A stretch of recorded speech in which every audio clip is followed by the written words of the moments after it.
Natulungan kami ni Doc nung pandemic kasi nagkaroon ng COVID yung buong pamilya namin. Ako, yung asawa ko, yung 4 kong anak, at yung mga kapatid ko, tsaka mga pamangkin ko.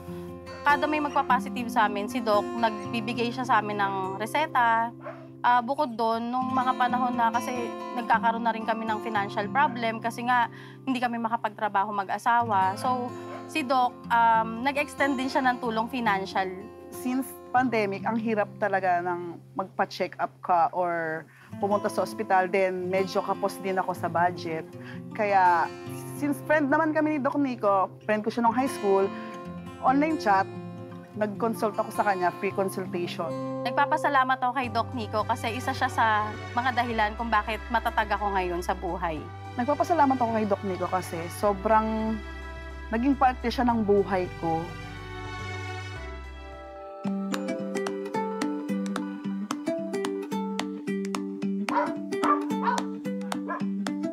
Naku, napakarami pong nangyari sa akin nung nag-aaral ako ng medisina. Yun nga po, nagsimula ako kasi nung first year na ang lola ko po ay nagkaroon ng sakit during that time. So, nag-decide po ako noon na mag-working student. Ang isa sa mga pinakamahirap ko na dinanas noon is yung time na medyo na hindi na kayang suportahan yung pang-araw-araw ko. Ayun, nagtitinda ako sa school. So, from dito din po sa Cavite, nagdadala ko ng mga paninda.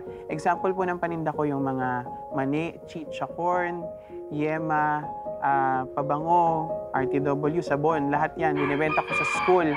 Ang naging problema lang, nasabihan po ako ng school na kailangan ko itigil kasi naaapektuhan yung pag-aaral ko. May mga pagkakataon din na kailangan kong mag-stop din sa school. Stop ako ng 6 months, babalik ako. Pag nakaipon ng pera, ayun, nagtrabaho po ako nun sa Makati. Tapos, nung nakaipon, bumalik. Nung wala na ulit, nag-stop ulit. Tapos, ayun, nakaipon, balik ulit. Ganun po yung nangyayari sa akin. Kaya ako po ginagawa itong free consultation online para po sa mga pasyente. Parang para sa akin, kung meron akong magagawa na kahit maliit na bagay, para makatulong sa kanila. Katulad nga po ng pagbibigay ng online consultation na free para sa lahat at yung pagbibigay din ng health education sa mga taong kailangan din nating bigyan ng ganon, parang nakakaluwag po sa puso ko na gawin.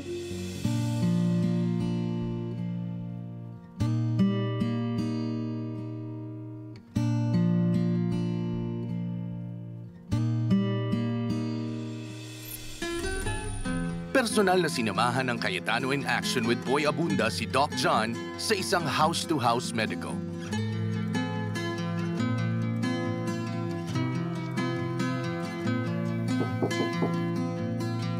Ano po yung mga nararamdaman niyo po? Pwede niyo po bang sabihin sa akin ano-ano po yun? Sakit dito. Opo. Kailan pa po nagsimula yung pananakit niyan? Tagal na. Napapaihi. Napapaihi. Sakit to. Masakit po ang pag-ihi. Bukod po dun sa masakit na pag-ihi, ano pa po? Ano pong kulay ng ihi nyo? Mapula. Mapula talaga. So yun po, ang isa po sa mga konsiderasyon po natin dyan talaga ay kidney stones. So kayo po ba ay na-diagnose na noon na may kidney stones? Kidney stone, tsaka gallstone. Meron po. Meron na po talaga. Tapos hindi lang po kayo nakapag-check up na and follow up. Hindi na napalo.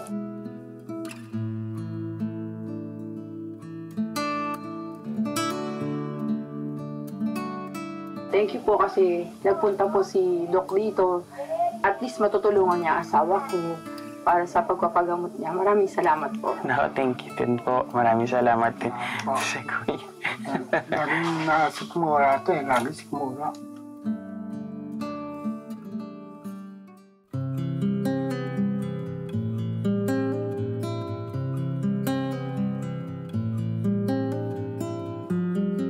Mukhang ano po hirap kayo huminga.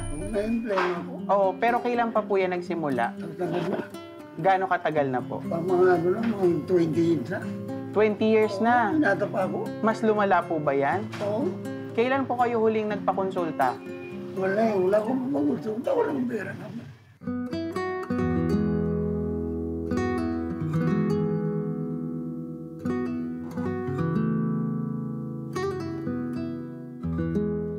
Emplema ko, hindi maalis. Ako palagi malit ako. So ano po, rinig na rinig talaga sa inyong baga na meron pong pagpito.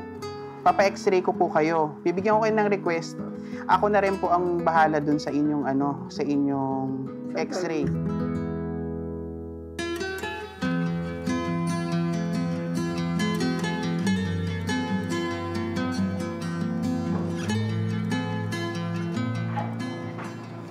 Ba't ka nandito?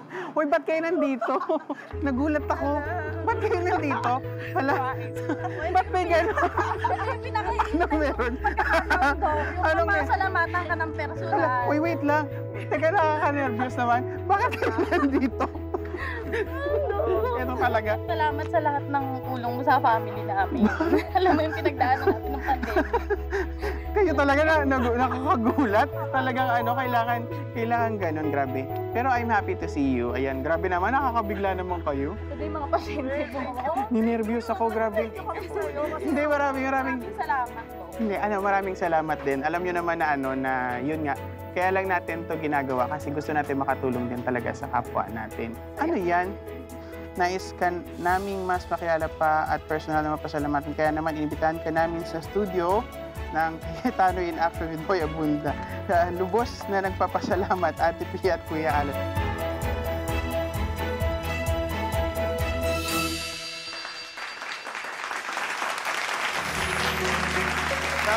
Kasama natin sa studio si Doc Nico Ronquillo. Doc, Hello. maraming salamat sa iyong pagdalaw. Thank you so much po.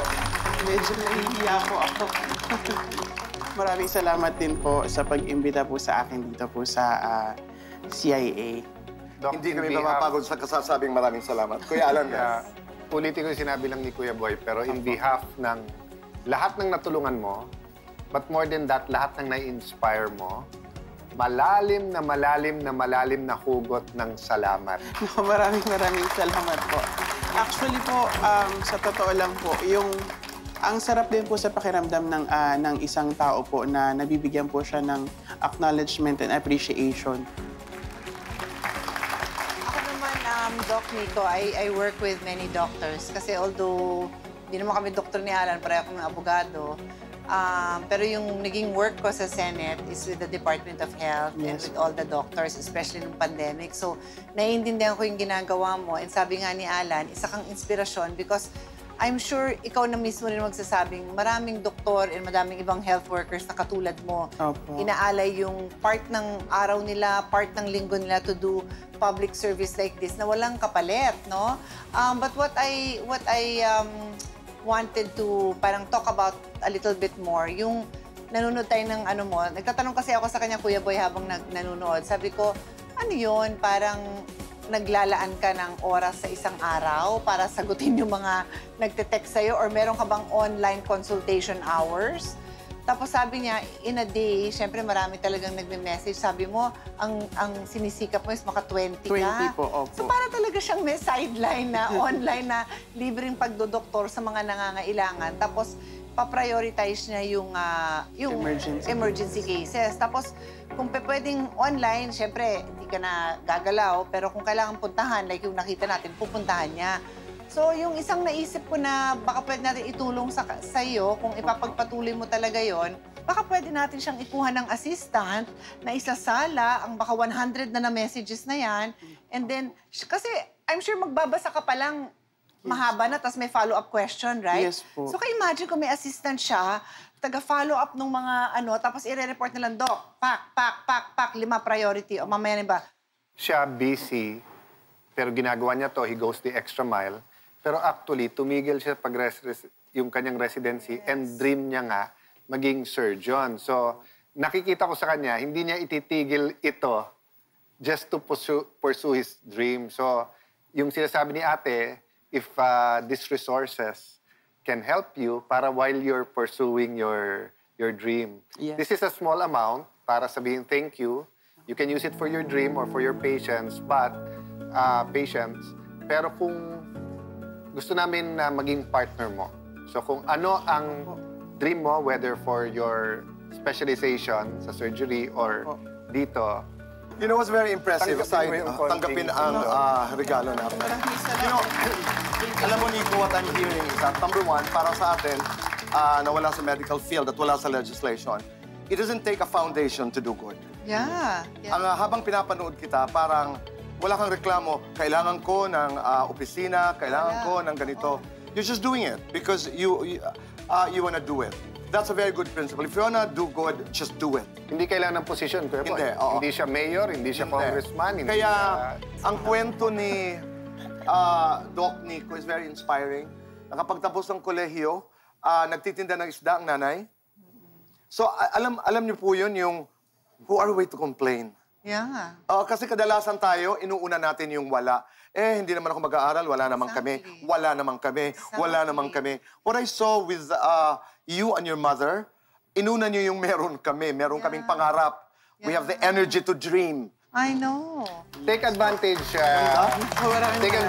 Doc, na milyon ang nanonood ng show. Opo. If they want to help, whether they wanna donate cash, medicine, equipment, or let's say baka may dialysis center sila or may sabihin, dito mo x-ray na sila na dalhin pwede mong dalhin, how can they get in touch? Ayan po, pwede naman po akong kontakin po through Facebook po. Okay, anong John Nico Bernal Ronquillo po. Makikita naman po nila yung aking Sige, pangalan. kasi po. flash Or baka na lang i-repost natin yung ano niya sa Right. page din natin sa Ayun po. Cayetano in Action with Kuya So Pim. pwede doon, no?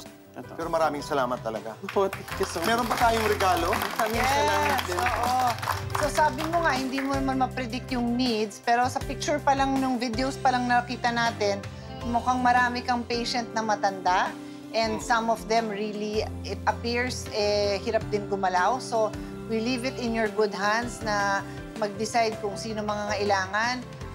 Hindi mo naman kailangan iuwi yan ngayon. Kami na siguro bahala. Tapos sabihin mo kung saan namin i-deliver sa mga patients mo. Opo. Sige po. Naku po, maraming salamat. Maraming salamat po. Thank you so Maraming much. salamat. Maraming salamat po ulit. Thank you so much Thank you po. and God bless.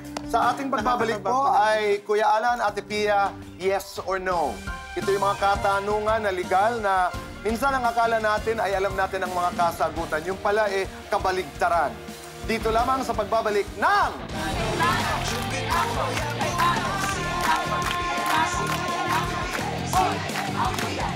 Cayetano in Action with Boy Abunda would like to thank Ensaymada from La Luna Cafe.